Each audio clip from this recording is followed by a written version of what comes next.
Hey, this is Loral and welcome back. This is the second of a four-part series with Glenn Morshower and Ken Walls. Today we're going to talk about designing your vision.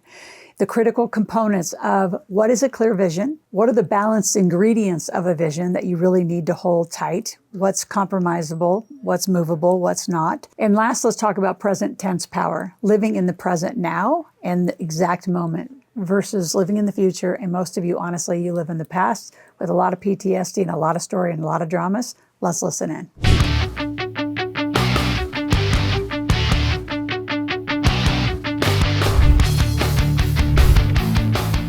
Well, and I love that you guys are both using resolutions. We're making fun because I have a whole spoof about, are you getting results or resolutions? Because resolutions go away.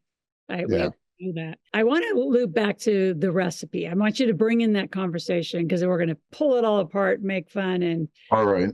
Our goal for the outcome of this, all of you listeners, is to give you some different recipes, some different strategies, some different ways of thinking through 2025 and beyond. So you get different results.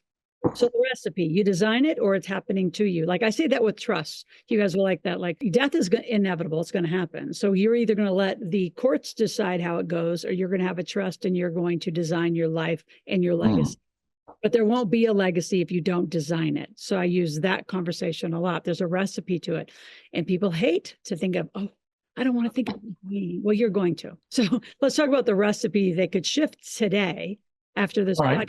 Immediately. They can shift. So I'm going to read from not Betty Crocker's cookbook, but Morshower's cookbook, because I wrote this recipe.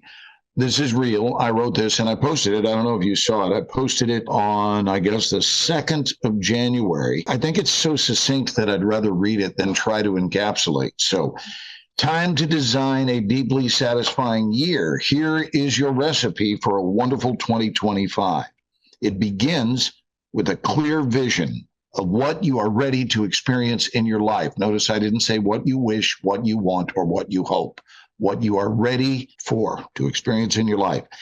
Line up all of the ingredients that, when put together, create that outcome. Make sure the portions are correct, for even the best recipes can be destroyed by too much of any one ingredient. Eliminate. This is probably the biggest one in this recipe that I've been coaching for years.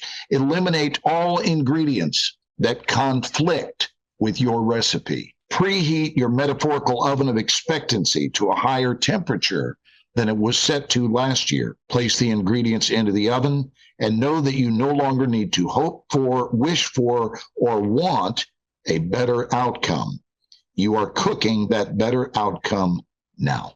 And the idea is to do everything in present tense. There's a saying in metaphysics that will do is not doing. And I'm going to let everyone chew on that for a moment. Because you got a lot of folks that will talk about, I will do this and I won't do that, but will do is not active. That's something that's down the road. It's interesting how when we will do something, it continues to remain down the road instead of the power of I am in present tense.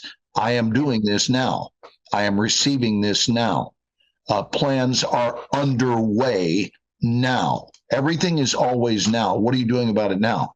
Well, in the fall of 2026, we know that'll come at some point. We don't know if we'll be here for it, but what are you doing to create that outcome? And what is operating as a contrarian in that recipe? I have people that are experiencing results they can't stand, results they're dissatisfied with, and in their hand, they're holding the very thing that is creating that result that they don't like. So it's not a great big mystery. Usually the problem is within arm's reach. Whatever the problem is, whatever the hitch in the giddy up is, whatever the thing in the way is, it's closer than you think.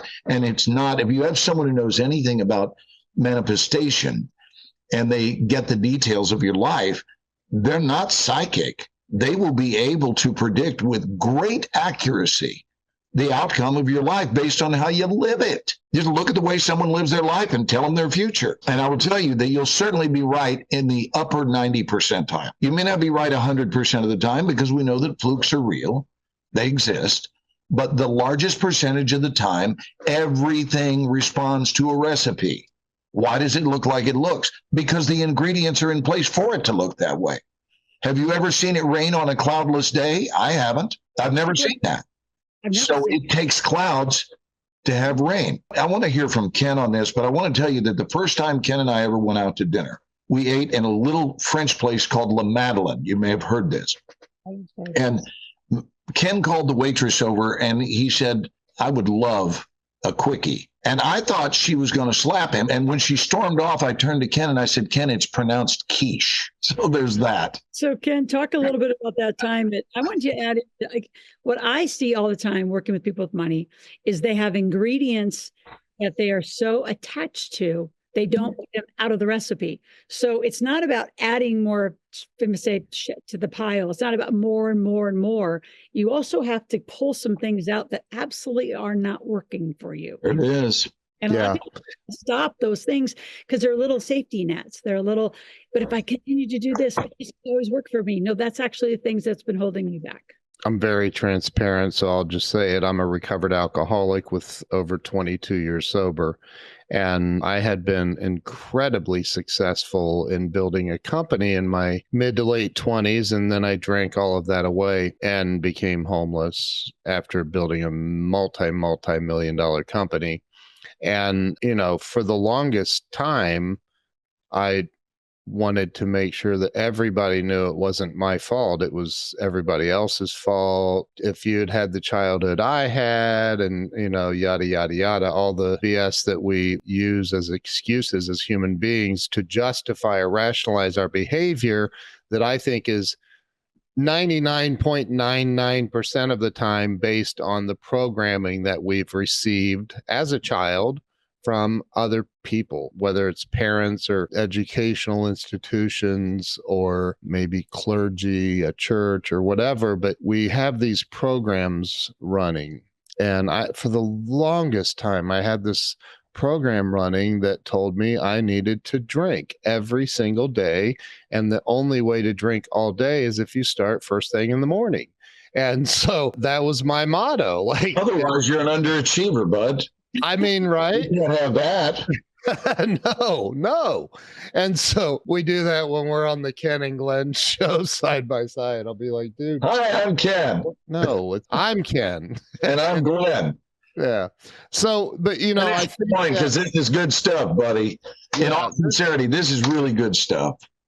This is where I think most people fail is they're not willing to deep dive and look at what program they have running. If you're not getting the results that your heart does, I don't think God made a mistake by putting anybody here. He didn't go, well, hey, I'm going to put so-and-so on the planet and just watch them struggle for an entire lifetime so they can go to their grave with their music still in them. I think that God does not make mistakes like that. I think God said, hey, I'm going to put each and every one of you on this planet, and you're going to have a divine, I literally have it written down on my little whiteboard on my desk. I am on a divine mission. And last night I watched the movie Reagan. By the way, I highly recommend that movie. It's so good. And one of the sayings that he's had, what I have written down, and I'm going to write it every day for the rest of my life, is clarity is power. And Glenn said something just a little bit ago about that, when you really super clear. And that's something that I've struggled with, quite honestly. And I think a lot of people have. And the only way you're going to get super clear, I think people sit around and they wait on their angel to show up like the Virgin Mary had or something. Like the angel's going to show up and going to tell you, okay, this is your mission. Bob Proctor talked about that in the movie The Secret. What's his name?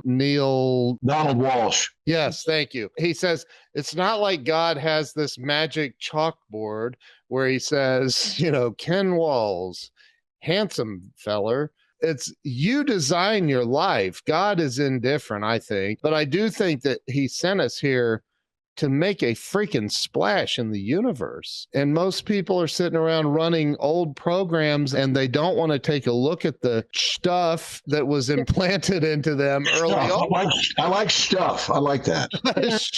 Stuff. Yeah. We're gonna make you a T-shirt, Glad and Glad. Says stuff. Yeah. Stuff. So I think that you got to interrupt your programming. And I had Brian Tracy on my podcast, and he's like, write it down, write it down, write it down. And he changed my life 35 years ago. So when Mark Victor Hansen said, hey, here's Brian, he wants to be on your show, I was like, oh my God. But I said, Brian, people are going to hear everything you're saying. They know that they can design their life. They know they need to write this down, but 99% won't ever do it. Why? How do you change them? And he goes, you can't. And I go, no, I don't want to hear that. I want them to change. He's like, people have to want to change before they change. I find it, and I know Glenn does, we've had very long and deep discussions about this very topic, that people are just freaking stuck in old programs, and they don't have to be. They can change it. So while you're here and before you roll and go on to listen to our third, a 4-part series with Ken and Glenn, I want you to subscribe to my channel, click that notification button, be here 5 days a week. And there's so much content here after 4 years. I want to give you an opportunity to binge watch. Binge watch 25 hours, and in exchange, I'll give you $750 of Loral Bucks credit towards a new tuition.